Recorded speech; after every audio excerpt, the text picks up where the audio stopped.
नमस्कार दोस्तों, स्वागत है आप सभी का आपकी अपनी चैनल बीएसए ट्रिकी क्लासेस में।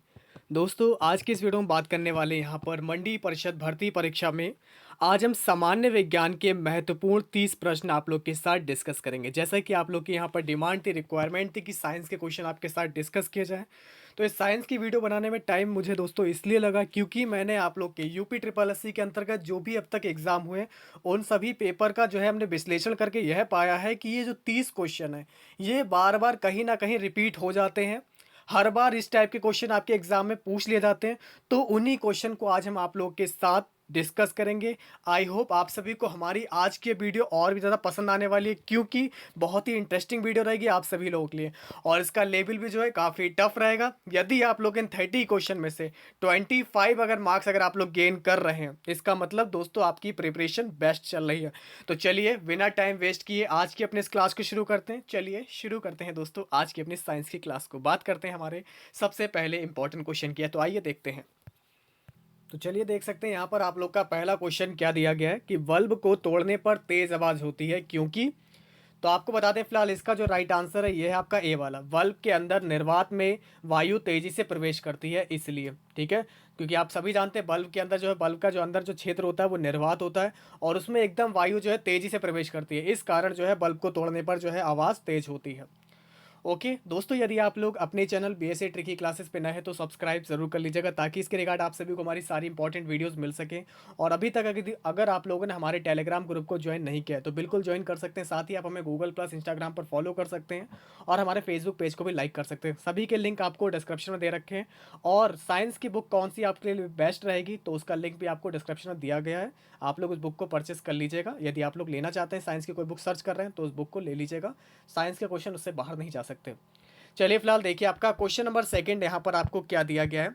चंद्रमा पर एक बम विस्फोट होता है तो इसकी आवाज़ पृथ्वी पर क्या होगा दोस्तों? सुनाई देगी, सुनाई नहीं देगी, या फिर 24 घंटे बाद सुनाई देगी, 48 घंटे बाद सुनाई देगी? फिलहाल मैं आपको बता दूं, चंद्रमा पर चाहे बम विस्फोट हो चाहे कुछ भी हो, इसकी आवाज़ जो है पृथ्वी पर सुनाई नहीं देगी।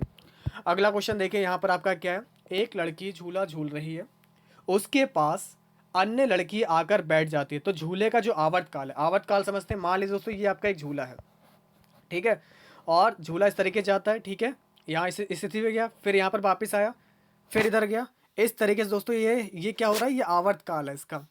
तो जब लड़की उसके पास, जो दूसरी लड़की है उसके पास आकर बैठ जाएगी तो इस आवर्तकाल पर क्या प्रभाव पड़ेगा? तो जाहिर सी बात दोस्तों, आवर्तकाल जो है उसके पास अगर आकर बैठ जाती है तो झूले का आवर्तकाल यहाँ पर क्या रहेगा? अपरिवर्तित रहेगा। एक लड़की अगर झूला झूल रही है, उसके पास एक अन्य लड़की आकर अगर बैठ जाती है तो झूले का आवर्तकाल जो है यहाँ पर वो आपका अपरिवर्तित रहेगा।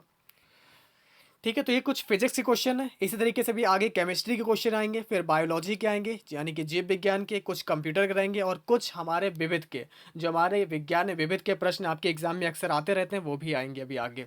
ठीक है, तो वीडियो को स्टार्टिंग से लेकर एंड तक जरूर देखिएगा, पूरी पूरी वीडियो देखना जरूर देखिएगा क्योंकि आगे भी ऐसे ऐसे क्वेश्चन आने वाले हैं शायद आपने कभी पहले पढ़े ना हो। चलिए फिलहाल अगला क्वेश्चन देखिए यहाँ पर क्या दिया गया। क्या आप लोग जानते हैं कि 1945 में जो नागासाकी पर जो गिराए गए बम थे उसमें कौन सी चीज़ों का उपयोग किया गया था? यूरेनियम, वर्केलियम, प्लूटोनियम या फिर थोरियम? तो आपको फिलहाल मैं आपको बता दूं, इसमें जो बम में जिस चीज़ का प्रयोग किया गया था तो ये था आपका प्लूटोनियम।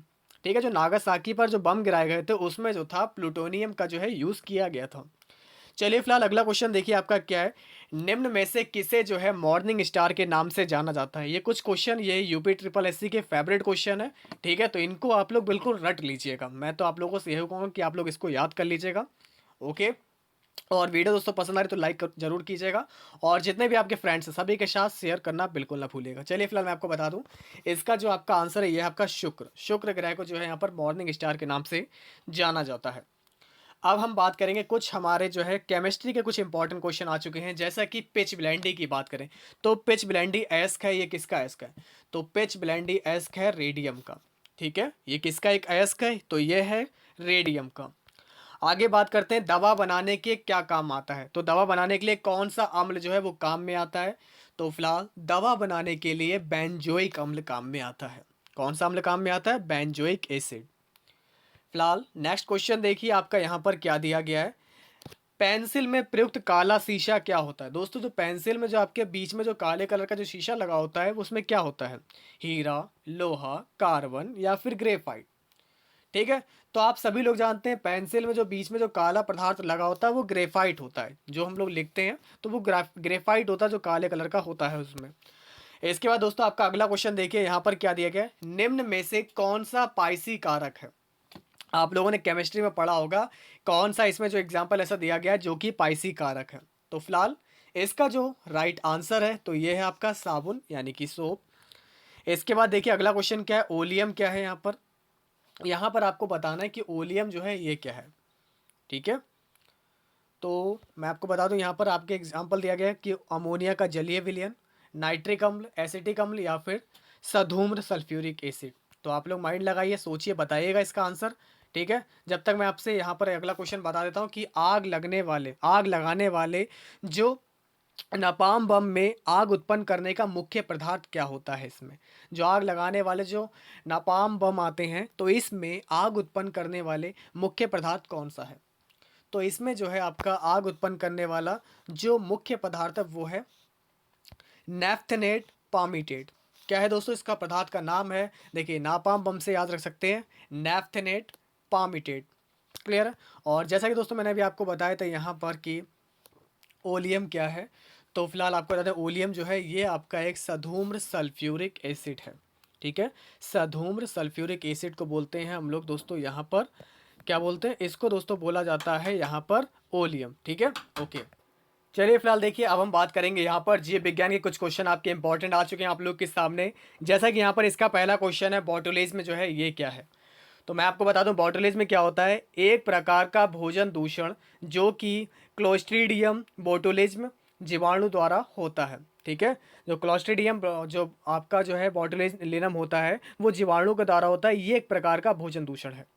ठीक है, चलिए फिलहाल मैं आपको बता दूं इसका जो आंसर है ये आपका सी वाला है। इसी तरीके से यहाँ पर इसका सेकंड क्वेश्चन है कि पौधों में पांडुरीकरण यानी कि एटिलोएशन जो है होता है जब जब आपके पौधे क्या करते हैं यहाँ पर उन्हें अंधेरे में उगाते हैं।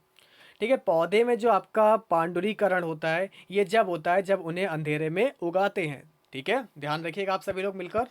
और इसके बाद देखिए आप लोग का यहाँ पर अगला क्वेश्चन क्या दिया गया है कि आरएनए में डीएनए में, ठीक है, आरएनए में और डीएनए से क्या तत्व होने के कारण भिन्नता होती है। तो सीधी सी बात है, आपसे ये पूछ रहा है कि आरएनए और डीएनए में कौन सा तत्व ऐसा है जिसके कारण भिन्नता होती है। तो वो मेन फैक्टर जो है वो है आपका ग्यूएनिन।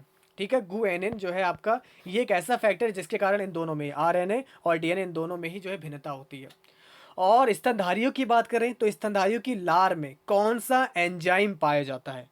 स्तनधारियों की लार में जो है दोस्तों ये कौन सा एंजाइम यहाँ पर पाया जाता है। ओके, तो मैं आपको बता दूं फिलहाल स्तनधारियों के जो लार है इसमें कौन सा एंजाइम पाया जाता है, तो ये पाया जाता है आप लोग का टाइलिन। कौन सा एंजाइम पाया जाता है, तो ये एंजाइम जो है टाइलिन पाया जाता है। ओके, चलिए इसके बाद देखिए आपका यहाँ पर अगला क्वेश्चन क्या है, तंत्रिका आवेग की गति कितनी होती है। तंत्रिका आवेग की जो गति है ये होती है 130 मीटर प्रति सेकंड। ओके, इसके बाद दोस्तों हम बात करते हैं यहाँ पर कंप्यूटर के कुछ हमारे महत्वपूर्ण क्वेश्चन आ चुके हैं, जैसे कि जटिल वैज्ञानिक गणनाओं के लिए निम्न में से किस प्रोग्रामन भाषा का प्रयोग किया जाता था।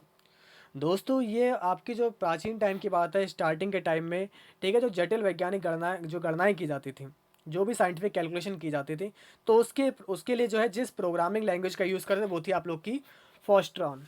ठीक है, फोस्ट्रॉन भाषा थी। और आपके बताएं यहाँ पर कि कंप्यूटर में प्रोग्रामन हेतु, ठीक है ना, कंप्यूटर में जो है प्रोग्रामिंग के लिए जो है कौन सी लैंग्वेज सबसे पहले डेवलप की गई थी। तो ये जो लैंग्वेज है ये आप लोग की फोस्ट्रॉन ही है। ठीक है, तो फिलहाल आप लोग ध्यान रखें, इसलिए मैंने दोनों क्वेश्चन साथ में करा दिए ताकि किसी प्रकार की कन्फ्यूजन ना हो, क्योंकि सबसे पहले इसी जो है लैंग्वेज को यहाँ पर डेवलप किया गया था, इसका नाम है फोस्ट्रॉन। ठीक है, और इसे ही जो था इस प्रोग्रामिंग लैंग्वेज के लिए यूज़ किया जाता था, जो आप लोग की पहले डिफिकल्ट साइंटिफिक कैलकुलेशन होती थी उनके लिए फोस्ट्रॉन का ही प्रयोग किया जाता था। चलिए इसके बाद देखिए अगला क्वेश्चन हमारा क्या है, पहला भारतीय कंप्यूटर सर्वप्रथम कब और कहाँ लगाया गया। बात करते हैं हम लोग फर्स्ट इंडियन कंप्यूटर की। तो ये जो है आप लोग का कहाँ पर और कब जो है स्थापित किया गया था, तो मैं आपको बताऊं इसका जो आंसर है ये है इंडियन सांख्यिकी संस्थान कलकत्ता 1955 में। तो बात करें अगर इंडिया की, तो इंडिया में सबसे पहले जो कंप्यूटर लगाया गया था तो ये लगाया गया था इंडियन सांख्यिकी संस्थान कलकत्ता में सन 1955 में स्थापित किया गया था। ओके, इसके बाद देखिए नेक्स्ट क्वेश्चन आपका यहाँ पर क्या दिया गया है, पांचवी पीढ़ी के कंप्यूटर निम्न में से किन चीज़ों को प्रदर्शित करते हैं? आर्टिफिशियल इंटेलिजेंस, तो दोस्तों जो फिफ्थ जनरेशन के जो कंप्यूटर है उसमें देखिए आर्टिफिशियल जनरेशन जो आपकी जो इंटेलिजेंट पावर होती है वो उसमें होती है। अन्वेषणात्मक व्यवहार बिल्कुल होता है। अग्रिम समानांतर प्रोसेसिंग, ठीक है, तो प्रोसेसिंग जो स्पीड है वो भी बहुत स्पीड फास्टली होती है। तो फिलहाल इसके अकॉर्डिंग हमारा उपयुक्त सभी आंसर आएगा। ओके, इसके बाद देखिए आपका अगला क्वेश्चन यहाँ पर क्या दिया गया है। सिलिकॉन चिप्स जिसको कि कंप्यूटर में प्रयोग किया जा रहा है निम्न में से किस पदार्थ में बने होते हैं? तो सिलिकॉन चिप जो है आप सभी लोग जानते हैं किस पदार्थ की बनी होती है दोस्तों, आपकी जर्मेनियम, गैलिनियम आर्सेनाइड, तांबा या फिर सामान्य मिट्टी की।